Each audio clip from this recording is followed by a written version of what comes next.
y'all. This is John Cloud Jones. This is Clay Thompson of the Golden State Warriors. Yo, it's your boy Buddy Hill. This is Josh the Kid Chisholm. And you? Logged on to 10th year seniors. The 10th year seniors. 10th year seniors. You're logged in with 10 year senior.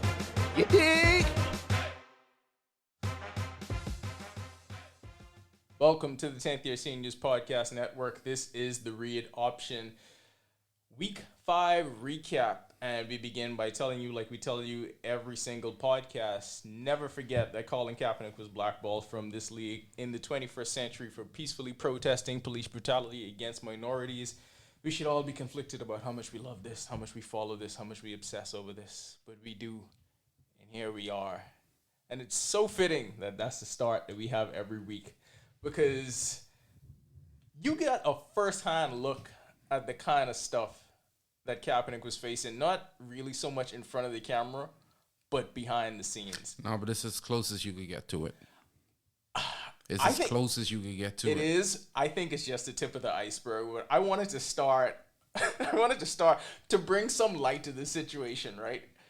Congratulations, Keyshawn Johnson, by the way, because Keyshawn has been dying on this hill for almost 2 decades now, saying John Gruden's a piece of shit, he's a fraud, nobody mess with him, everything you see from him is fake, and now Keyshawn just doing a victory lap. No, you got to give him the space to do it, because if it was somebody that was first to the party on this, he had a first-hand view of the situation, the Tampa Bay days, and he was telling people from then, bro, I can't play for this dude for such and such, but John Gruden has this public persona that makes everybody super comfortable because he's that rough around the edges but still fun-loving guy to a lot of people in the league. So to somebody like Keyshawn Johnson to have to deal with that persona and still have to battle everything he's seeing, face to face, I can imagine how relieved he is now. But it's crazy that the job that the media does in helping the power dynamic to be what it is, because at the time, nobody was interested in hearing nothing Keyshawn had to say. It was just, he's this diva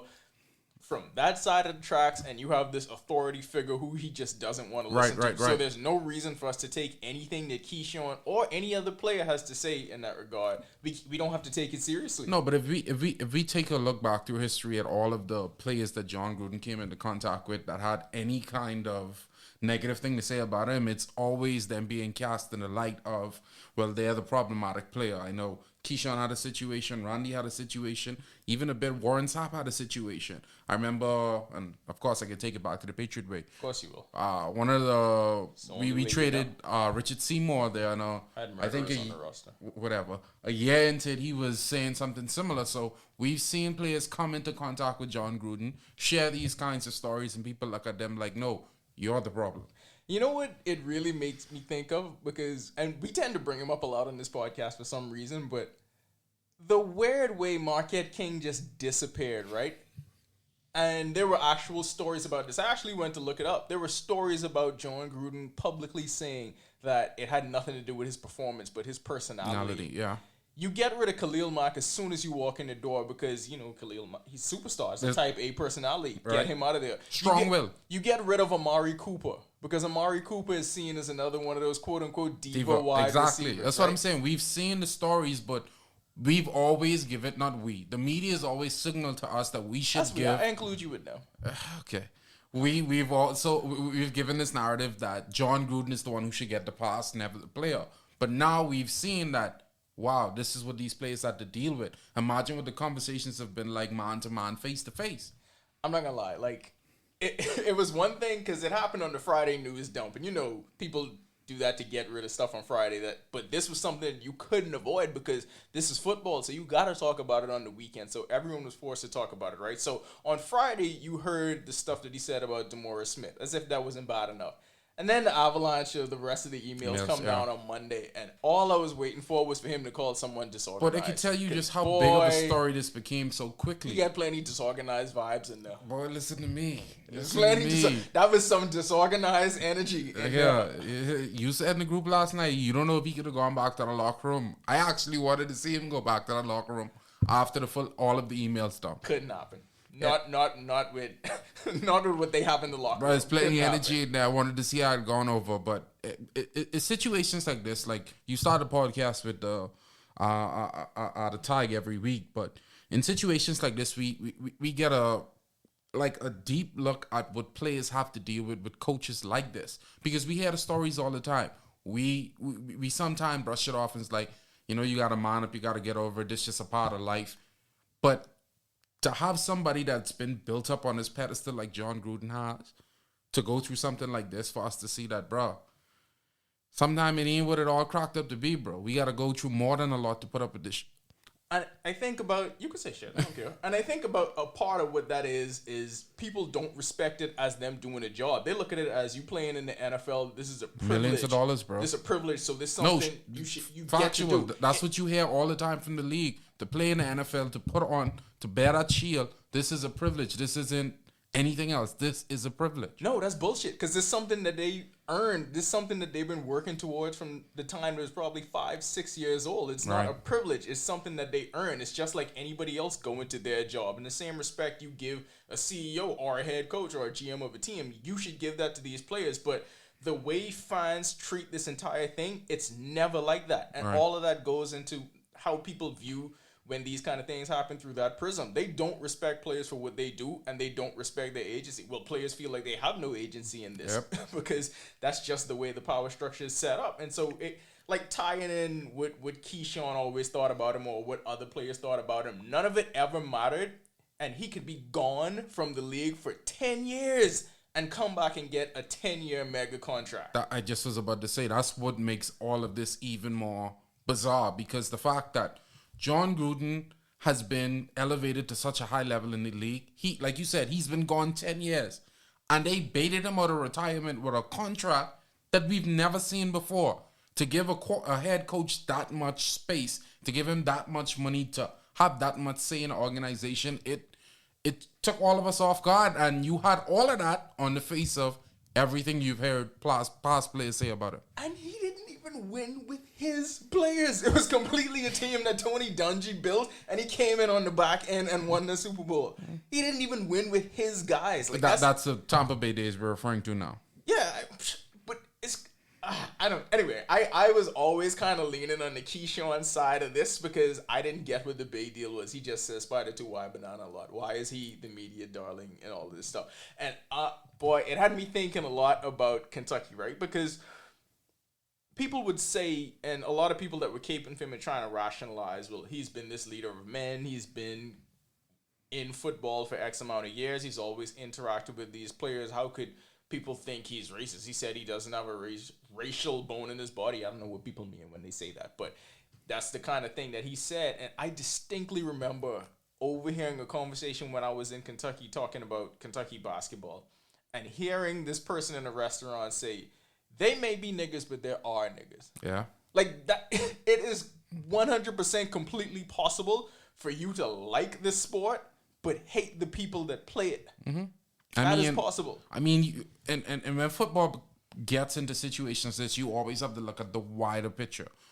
This is a league where, for all the overhyped stuff we see, well, I shouldn't call it overhyped, all of the stuff we see around Deshaun Watson, we have to be honest with ourselves. There's a racial undertone to that. Of course there is. You see what I'm saying? There always is. It's things like this. Colin Kaepernick. The list is long. We've seen this play out. And we always, again, I have to say we, because now I'll say the media. No, but you included in that. You more so than me. Because the actual sports reporter. Yeah, but I hate structure and authority. Fair point. But the structure and authority does dictate that we give these. I'm dressing up to go to no OPM office. But you got to, though. It's an opportunity. But the structure dictates that we give the pass to persons like John Gruden, and we never mind comments coming from people like Keyshawn Johnson, Randy Moss, Warren Sapp, Richard Seymour. People, like, we never mind that in the benefit of somebody like John Gruden. Glad you brought up Randy Moss, because he was the one that was really vocal this weekend. He gave that impassioned. It's like everybody gave him the ball on the set and they cleared out. Mm-hmm. And he spoke from the heart. Randy Moss is one of them dudes who he always wears his emotions on his sleeve. Yeah, bro. He only want to do two things: cover football and go fish. That's it. That's all of it. At this point, that's Randy Moss's entire life. And so he came to tears talking about the whole thing because. And you could tell it brought him back to his situation when he was younger. Yeah. And all he had to go through and how he was railroaded based completely on race.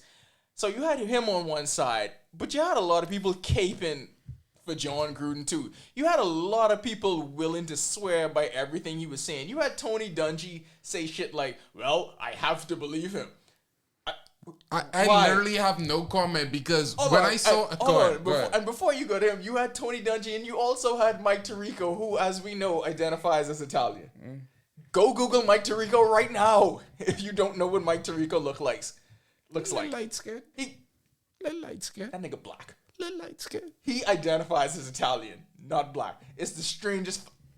John will like when we curse on the podcast. But anyway, this kind of thing is take me now. But so you had these two people leading the charge, throwing on this cape for John Gruden. Because, of course, Mike Tirico used to work with John Gruden. I just want to say both of them close relationships with the guy.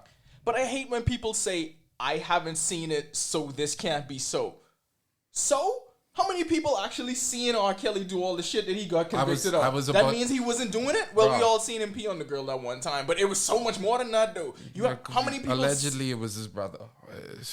How many people actually seen Bill Cosby do the shit that he got convicted of? You have to see somebody do it. You have to literally sit there in the room and hear him say nigger with the hard ER. I mean, it shouldn't have to be like that, and I can understand in this day and time where we want to be careful with victim shaming and, you know, putting people guilty before they have their day in court. But at the same time, if you see the smoke, at some point something had to burn, bro. Like, I don't understand. Mike Tirico, Tony Dungy, good relationship with John Gruden. By all means, he could be your boy. But if he do something suspect, you should be the first one to call him out for it. Why you can't just say, dog, you got to answer for that shit? He got to answer. Bro, first thing you should have said is, I need to see the rest of the emails. I know y'all got them. Let me see the rest of the emails. Before you go on this hill of, well, I could trust what he say. No. See what the narrative is. Go check the tape. Do you actually think John Gruden's going to say, yep, y'all got me, I'm a racist? It is what it is. Like, you guys, you got me, I'm a racist. Who is he, Donald Trump? He's not going to just fess up to that kind of thing. So, of course, he's going to say the opposite of it. But apparently, you have to believe him because... Because why? Because he took over you and won the Super Bowl? Because he made Monday Night Football great when you were the lead reporter? I love how strong of a Christian Tony Dungy is. But boy, sometimes it's getting on my nerves. Like, people like Tony, I respect them, but it's always that until. Like, everything is a problem until it's somebody they know.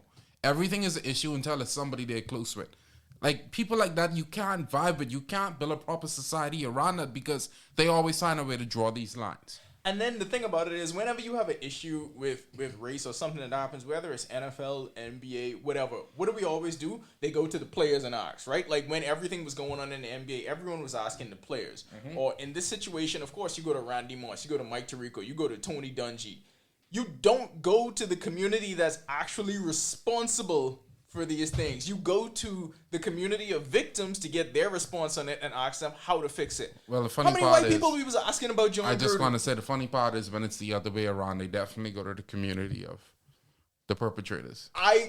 Drew Brees wasn't even on the set when they was talking about Tony Dungy. I don't know what he was doing, fixing his hair? Well, if anybody I didn't expect to be honest, I would never forget the situation he gone through with Malcolm Jenkins.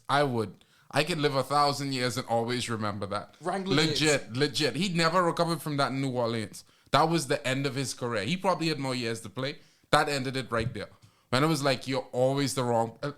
That's what Drew Brees is. So I never expected any point of view from him that would make this situation more understandable or more relatable. But why? I just hate that whenever it's a white person that does something like this, the black people always have to answer for it because you always need to get their take on it. How do you feel? No. Well, they ask a few of the right ones. So they ask a few of the wrong ones. they ask a few of the ones putting on that cape. Tony Dungy did try to backtrack this morning on Twitter, though. I don't know if you saw it. Boy, no, I didn't have a look at his tweet. You can tell he's a DB coach because that man was backtracking. He said, look, I felt that way before I saw the rest of the emails. The one wasn't enough. The one with the DeMaurice Smith and the Michelin tire. Oh, shit. While we here on the Michelin tire. It's always the space to draw the line, but in anyway. While we here on the Michelin tire thing, right, did you hear Gruden's his reasoning for it, his logic for it? No. He said that when he thinks people are lying, he says they have rubber lips. And that's why he called DeMaurice Smith Michelin. His lips is like Michelin. And Tim Brown was like, yeah. He calls people rubber lips when he says he's lying. Yeah, of course. Yeah. But you also call this man dumb. And without even looking at their resumes, I am 99.9% certain DeMaurice Smith is much more educated than John Gruden is. Actual celebrated attorney. I don't even have to look that up. I know that. Hey, football coaches. Next to quarterbacks, they got the power. Leader of men. And this is why I am the way I am in the black quarterback. No, I respect that. I respect that. That's why I don't care. I've never fought you on that issue. I just fought you on the organization. This organization. Nah, you full of shit with that. Because listen, John Gruden was going after everybody. He had the chopper out in these emails. He was going after concussion protocol, women referees. See, this the point I'm trying to make. And this is gay people. And this is why I have an issue with the way the NFL is structured. Bro, all y'all reading these emails. How did it take this one to take it over the edge? But this is the thing, though, and it's systemic racism in the NFL that you actually have to target, though, because this entire study had nothing to do with John Gruden and the Raiders. Never forget, this is about the Washington football team. This started with the story years ago about what was happening in their front office before they had to clean house. This was just an exchange of emails. And you mean to tell me, he was sending this to George Allen, who had a huge position in the Washington front office, by the way. And you mean to tell me you don't think these are the group of people that was colluding to say... Kaepernick?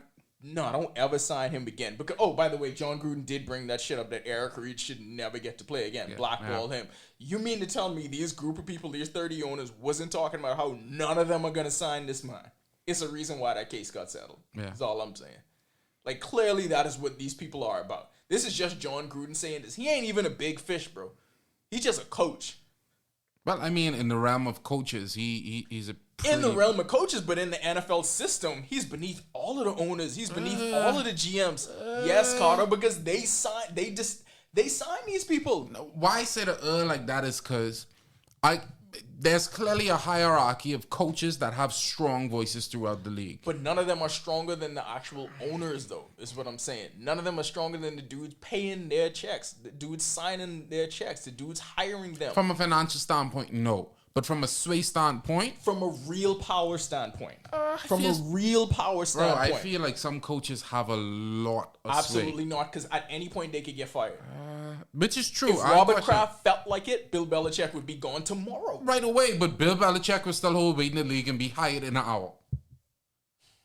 Not if they collude like they did with Colin Kaepernick. That's what I'm saying. You're saying they won't, but it's possible that they can do that. They could now, but what I'm saying is it's Bill Belichick.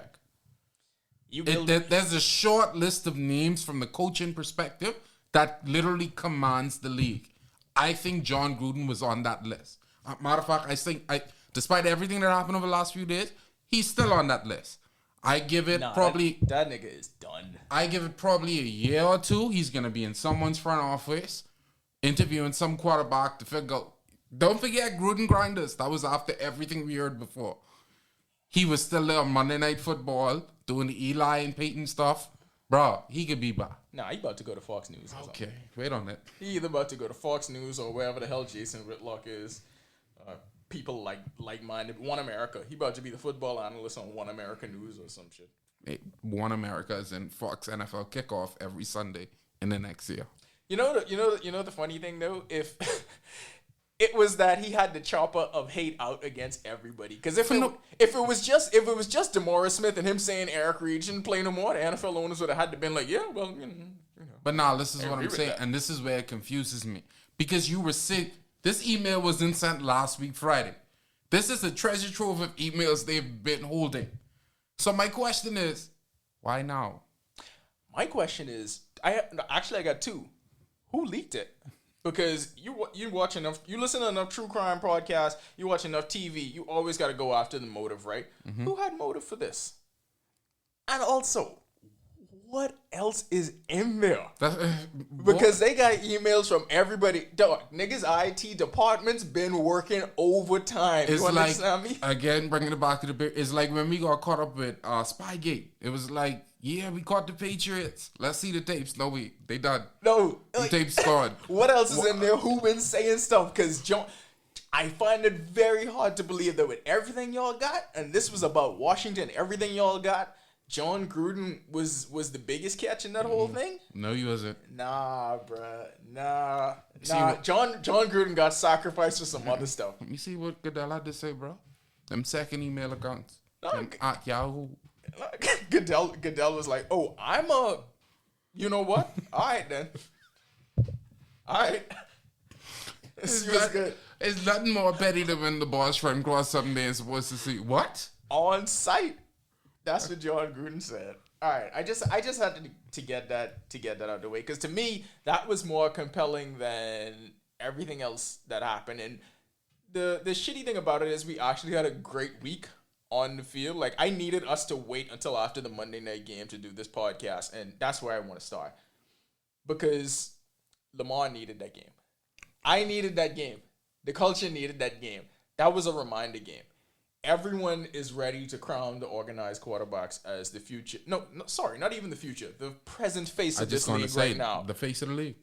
Everyone wants to crown this group of young quarterbacks. Your Justin Herberts, your Josh Allens, your Tom Brady's. All of these young quarterbacks that have 15 more years to play. Okay, all right. Just wanted to make sure we got Tom Brady in there correct. No, I count him in the group Yeah, of... he have 15 years left to play. I count him in the group of young quarterbacks. Yeah.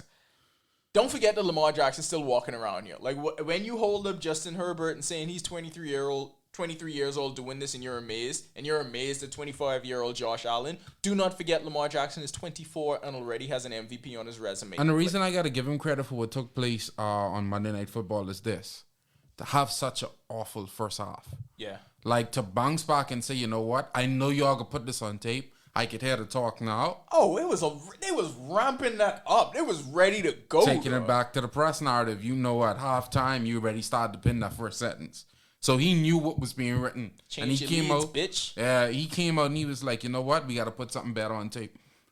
And from that point on, him and Mark Andrews just is like, bro, let's go get it. Hollywood was catching the ball. Oh, when Hollywood catching the ball, whew.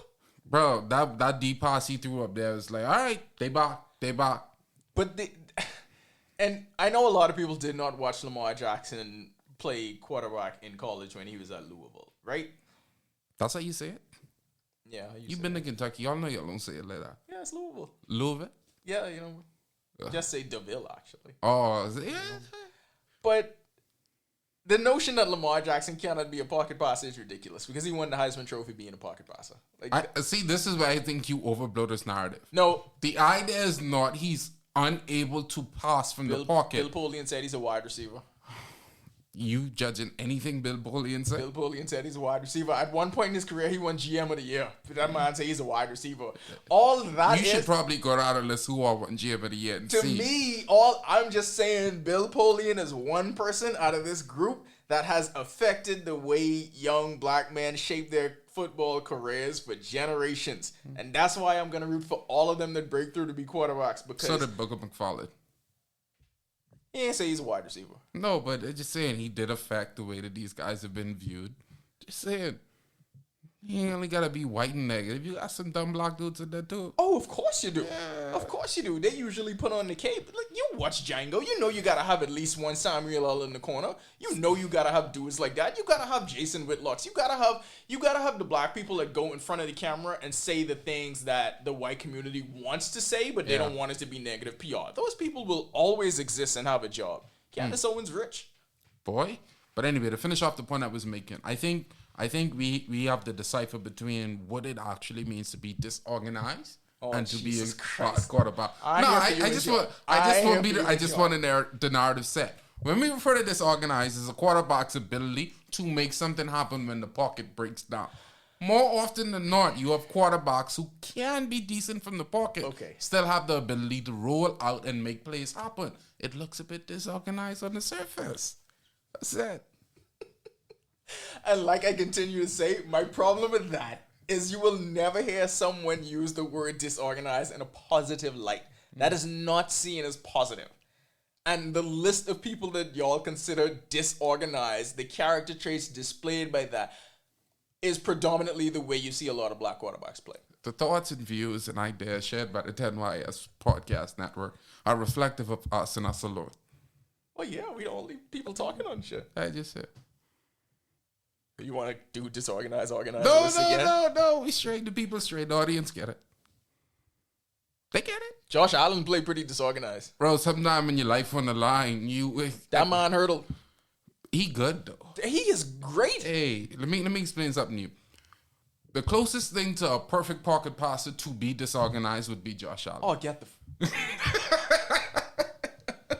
And that's how you run down Lord. But keep going. Please, see, please explain to me the difference in the way Josh Allen plays and the way Russell Wilson plays. There's none. It's no difference. It's no difference. But predominantly, he sits back in the pocket and make, target That's passes. not true. He runs a lot. He big, though. Pause. He runs a lot. He is more comparative to Cam Newton than he would be a prototype pocket passer. Fox. You right. But when he's in the pocket, Oh my Jesus Christ. All of them are like that when they in the pocket though. Nobody disorganized in the pocket, but your disorganization is when you get out of the pocket, which by the way is a positive trait. No, So bro, y'all you shouldn't ever- even be calling it disorganized. you ever see Russell Wilson say hot? Yes. Okay, but right away, bro. Right away. I don't understand. Right away. You know. I'm so confused. Like by all Cam of and it. Cam used to say hot, it was right away. It's like I ain't gonna look for this pass, but if it's there, I can do it. Right away. Let me try to get this 3 yards up the field though. I don't think that's true. Yeah. He's like the running back, can't get it. Watch me. All right, whatever. Disorganized. Browns Chargers was the game of the year. I I can don't agree. think there's another game that's gonna beat that. No, initially I thought it was gonna be that Tampa Bay Cowboys game to open the season. That was pretty good, but the Chargers Browns games this weekend had no losers. Yeah, the Browns. Well, figuratively speaking, they had no losers. Literally, Browns lost the game, but figuratively, Baker Mayfield, he was impressive. He performed in a way that I didn't expect going in last week. If you play back the pod, I talked about this being the moment we figure out, what he proved that he could be that franchise quarterback that could take a team deep into the playoffs. This felt like a Super Bowl. Torn labrum and all. It, We're gonna see this game again in the playoffs. The best thing about it is in that young group of elite quarterbacks, I feel like most of them have to be great. But I think Baker's on the best team where they can survive him not being great. Like Baker can manage a game and the Browns can make a deep playoff run because they have those two ridiculous running backs in the backfield. And that's why I had so much confidence in them to win that game. And both of them played great. that's what I just was about to say. This is why this game was such a really good game. Everybody, Chubb, he dominated. Yeah. Hunt, every time he got a chance in the red zone, immediate touchdown. So when you look this back on the tape, you say to yourself, Chargers won because they had the ball last. Chargers won because they got that quarterback. What Jonas call him? Anything that people call Jesus. Transcendent. I think he calls him Jesus Herbert. John actually thinks there's an NFL timeline, the BH timeline, and everything occurred before Herbert and after Herbert. Yeah. I think as Dolphin fans, we are so traumatized that this is what we could have had that John just going all the way the opposite way with it. I legit feel like John is gonna stop in Miami, go to the front office, and legit say, "Y'all got the printed jersey. I just need to have it. It's the only way I can go on with my life." He's now a Justin Herbert fan. Like He's a Chargers fan. What? Herbert is quick. I think that quick flirtation he had with Kyler Murray may be gone because this Justin Herbert thing is such a big deal. Kyler Murray could get it back if they beat the Browns this week and go to 6-0 though. Bro, I don't know who in the NFL league office running schedules. I feel so sorry for the Browns. 'Cause I looked that up today and I was like, what? Again? It's either they have a hatred for the Browns or it's just like, no, this can make good TV. But you only had to go to the future to see this making such good TV. I don't get it. I really hope they're scheduled for the rest of the way. They get to play the Texans like 3 times, the Dolphins 3 times. Texans, Jets, Dolphins. Yes. That's what they need because they really running a gauntlet this early in the season. It was just like Baker making too much commercials, keep him busy. Chiefs in week 1, then you followed by Chargers and Cardinals. I mean, granted, you probably didn't expect the Cardinals to be the only undefeated team in the NFL at this point, but still though. That's a murderer's row. Yeah. They got to get at least one out of here, though. You can't come away with 3 moral victories. That'll be too hurtful. I mean, at this point in time, no, now, I think they could survive. They head and shoulders above that division. And if you look at the AFC, Yeah, they good in that division. The Chiefs seem to be done. But still though. I mean, as I'm thinking about it from a Browns fan's perspective. Oh no, definitely. But you leave it up to this now. You only have one team in front of you. Yeah. You know, if you play Kansas City again, you got that number. I don't know that. Really? I don't know that. See, Really? because I feel like that's a game they're losing a lot of games that they should have had. Like this Chargers game, they absolutely had that. Let me ask you a question. They had the Chiefs in week 1, bro. They had them. Chubb, Hunt, Yeah. Landry. I agree. I hear all OBJ. that. I hear all that. Who won the Chiefs defense stopping them? The Chiefs ain't stopping nobody right now. They giving up 30 points a game. I thought you knew about a trade that was getting down. They ain't stopping nobody, and I don't know how you fix that. And that's the scariest thing about the whole Chiefs And thing the right strategy is out, bro. The strategy is out on Tyreek Hill. Yeah, he had a comeback moment now 2 weeks ago. Now, No strategy is out. what? And the thing about it is, like, Mahomes, he's getting killed for all of the picks and all the decisions, right? And they say, oh, he's already thrown 6. He threw 6 all of last year. 3 of those 6 interceptions bounce off receivers' hands. Right. Straight into the DBs. But- Legit, 3 of them are not him. But in a lot of those situations, they weren't him, but it was a bad call at the line. Look, go and watch all of his picks. This one from Sunday, Tyreek Hill just missed it on a crossing route, though. Like, that was as simple and as mundane as you could get. He basically was just crossing a route, crossing it across the field, sorry. And he just missed the ball. Like, Yeah, because most cornerbacks trail Tyreek Hill. They're never on his hip. Pause. I don't. That's why I'm saying it's quite clear that the league has identified a way to slow Tyreek. I'm not saying they're stopping Tyreek Hill, but they're taking him out of his normal flow, especially on many of his quick routes.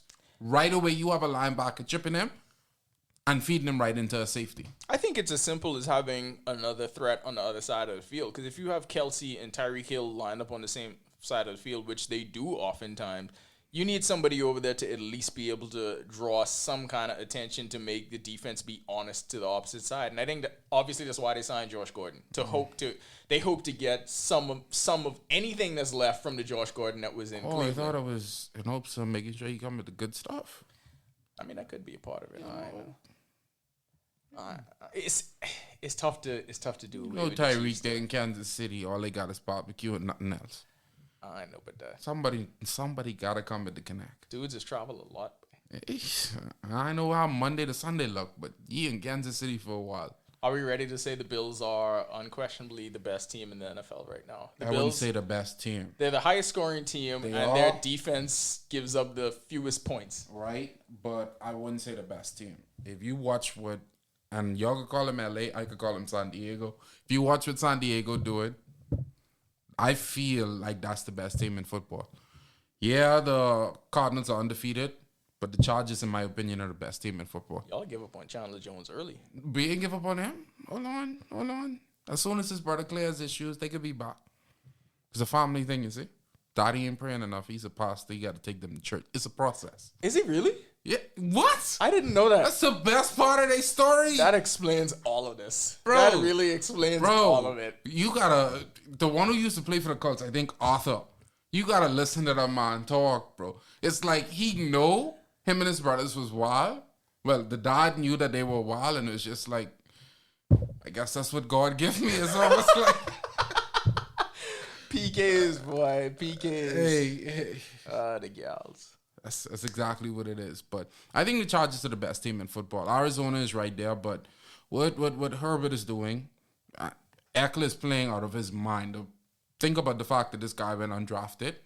I just don't understand it. That defense, Sunday Samuel Jr. Tell you, bro, you got to get the jersey. Get it now. Well, next week we got another huge game. We're going to hear more about this later Which on in huge the game? week. Cowboys, Patriots?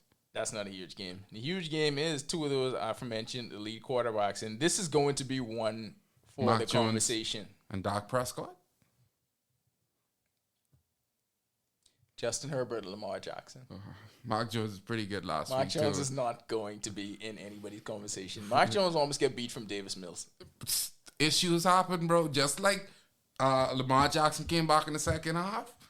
Mark Jones said they're going to put this on tape. I got to come back. the Texans have basically given up on being in the NFL almost.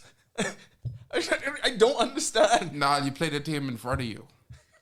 That's what we did. See, this is why he's a part of the media, because nobody is better at you than these bullshit cliches. They can sit you right next to Tony Dungy and Mike Tirico. You can identify as Long Islander. That's my guy, though. All right, that's it for this week. That's our recap. Did anything else happen in week 5? Nothing of note. The Dolphins were the Dolphins. That's it. We ain't spending no more time on them. Daniel Jones got injured. It was traumatizing 45 minutes. A lot of quarterbacks got injured, but that's football. Daniel Jones. See y'all when it's time to gamble.